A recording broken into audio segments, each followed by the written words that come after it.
What's up guys, Oatsimla here, welcome back to another video, and in today's video, we are finally going to do the Union Pacific Showcase. So, we have, on the left, the 4014, which is a Broadway Limited cold burning version. We have the 844, which is an Athens Genesis model from 2010. And we have an Athens Genesis Challenger, which is a DCC ready model from I think 2010 as well. So we're going to be taking a look at all three versions. It is about time, especially now that 844 finally has its sound decoder. So yes, we're going to be finally taking a look at all three of them. So, all of these engines have lit number boards, which I'm going to turn my flat light off to show that easier, because I have my phone's light pointing at the camera. But anyway, all these locomotives have illuminated number boards, operating cab lights, Rule 17 lighting, running lights, and firebox flicker. They also have the Challenger and the Big Boy have marker lights on their tenders. The top red emergency lights work on all three units.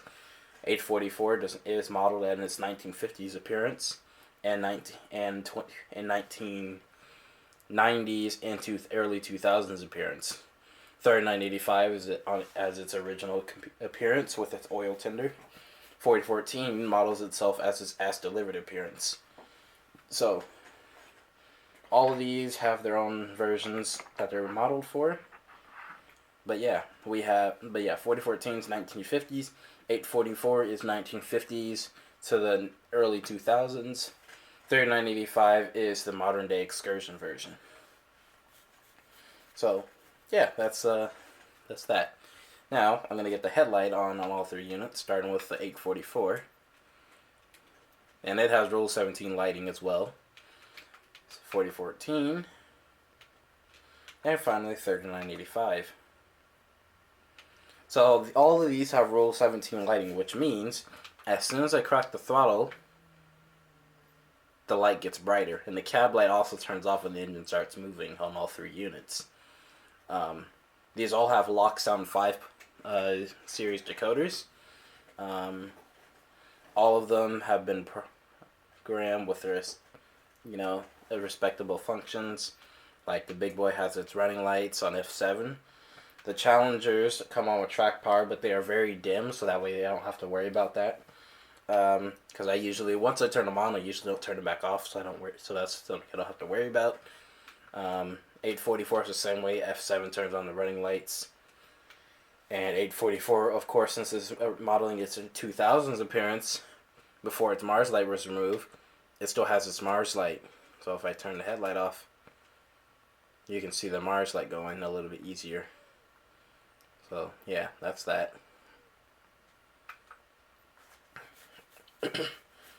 4014 has its actual whistle.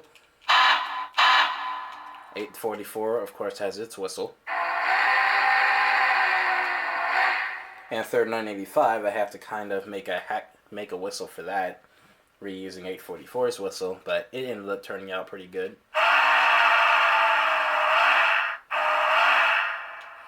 And on 3985, for the fun of it, because I run at a club that has that models mostly Norfolk Southern, and just for memes, I added the Hooter whistle onto the 3985. So, I don't use that whistle very often, but just for memes, and just because why not, and because I run in a club that models mostly Norfolk Southern, why not add a Hooter whistle to it? So, yeah. So, not accurate whatsoever, but that's just for fun. And plus, it's an aux button, so, you don't have to press F7 if you want to.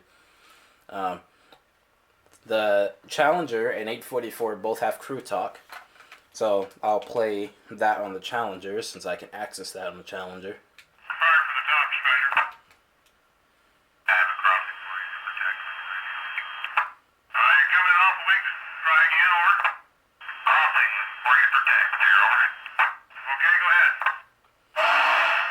So that's the Challenger. with the Crew Talk. The 844 has it as well, but it's on a different function key. What else is there?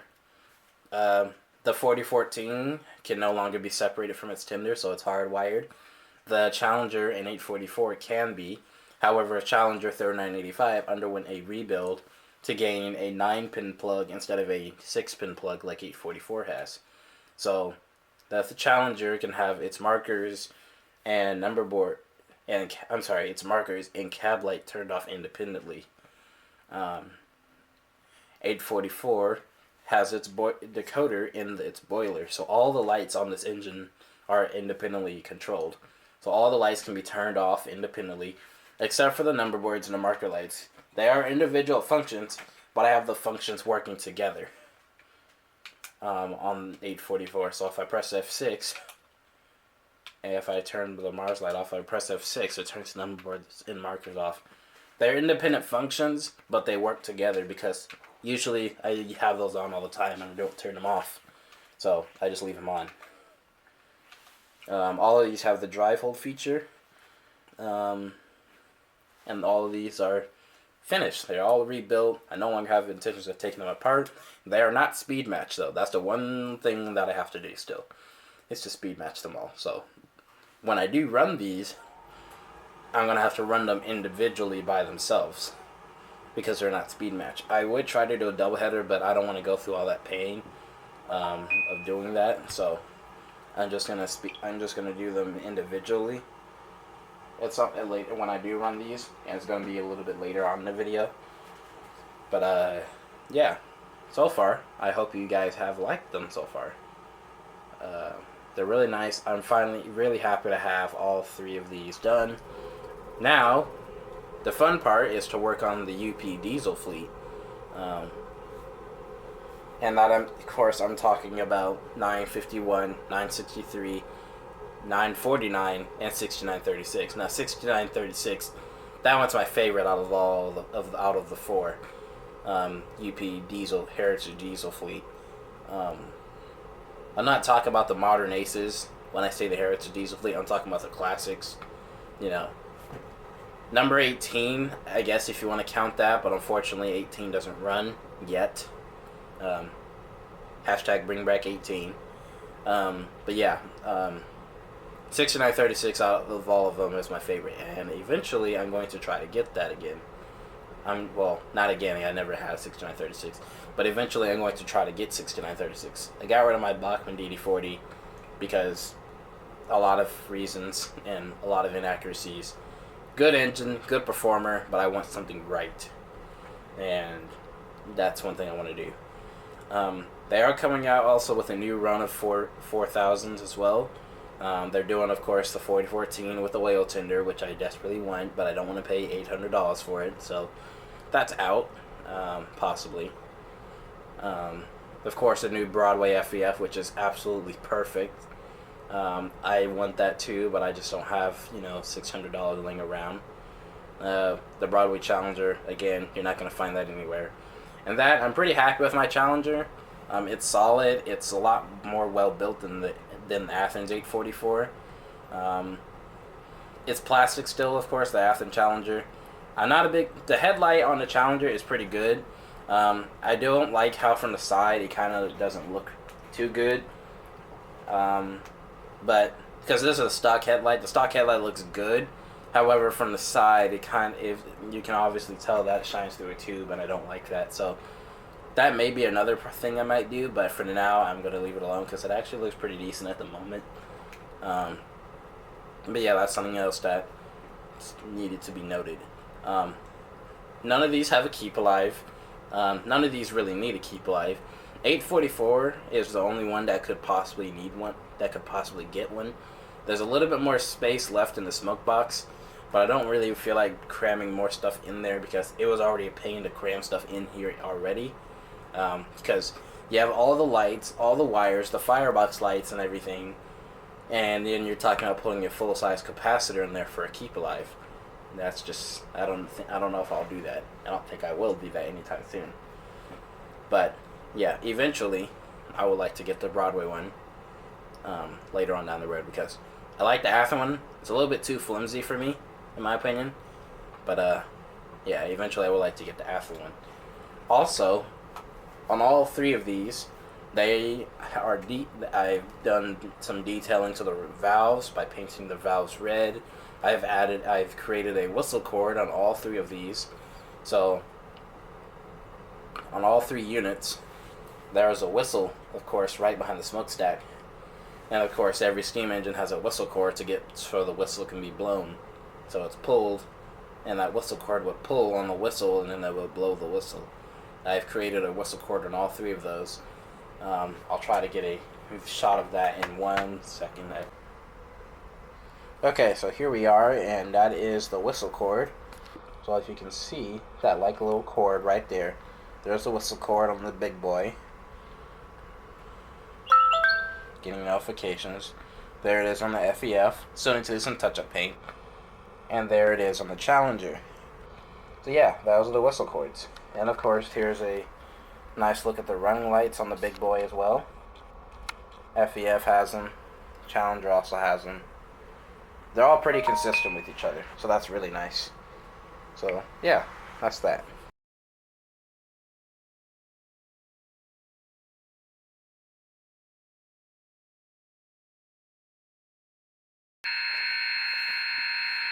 Okay, so we're here with 844, and this is the one we're gonna run first. Like I said, we have the Mars light, marker lights, cab light, number boards, running lights, and the firebox. Like I said, all the lights. So, anyways, we're gonna run the engine, and then after that, we're gonna run the Challenger, and then the big boy. So, I hope you enjoy.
Okay, up next we have the UP Challenger, number 3985. So, we have it here, of course all its lights on, you can see that cab light and firebox going, and you can see the red light up here, which is independently controlled with F5. So there you go. So, that's that's this engine. And now we're going to get ready to run it. So, let's couple up to our train, and let's run this thing.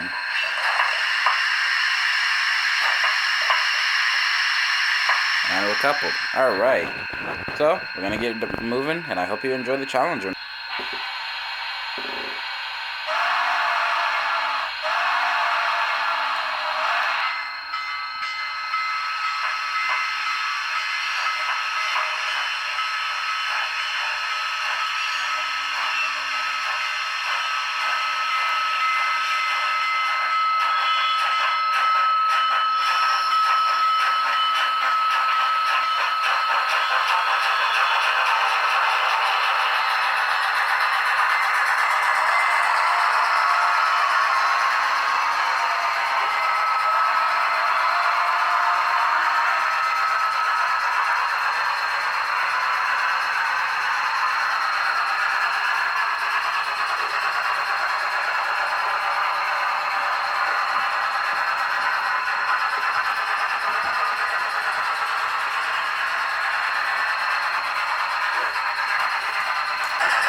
Okay, so here we are with the big boy, and we've got same train behind it, and of course we got all the lights on, and of course on the tender we have this light that works, the top red light. So yeah, we're gonna go ahead and run this thing.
Okay, so I think that's going to conclude this video. This was a very fun video to make. I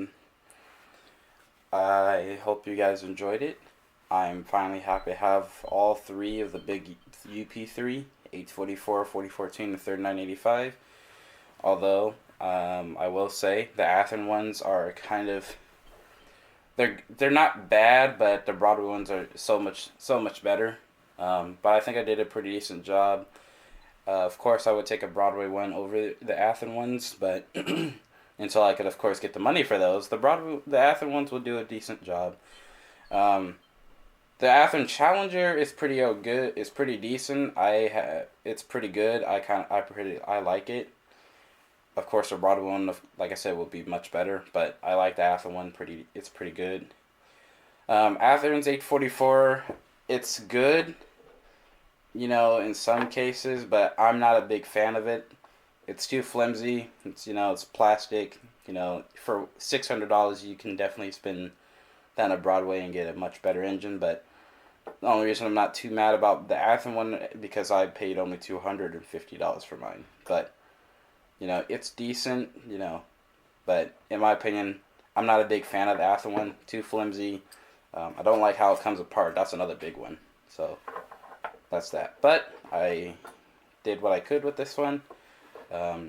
Eventually, I would like to replace with a Broadway because it'll just be so much nicer instead of this, because this is just too dang flimsy for a steam engine. Even the Challenger, it's not as flimsy as the FEF, but it still has its problems. But yeah. But anyways, I hope you guys enjoyed. If you want to see more content and have any ideas you want me to try, let me know. I think the next one will be the probably the J or the nickel plate Berkshire.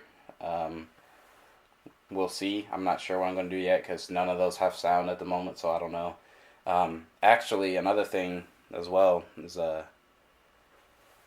I still got to speed match these three, so I don't know how that's gonna work. The Santa Fe Duo, I want to get that working. So, yeah. So, again, I hope you guys enjoy.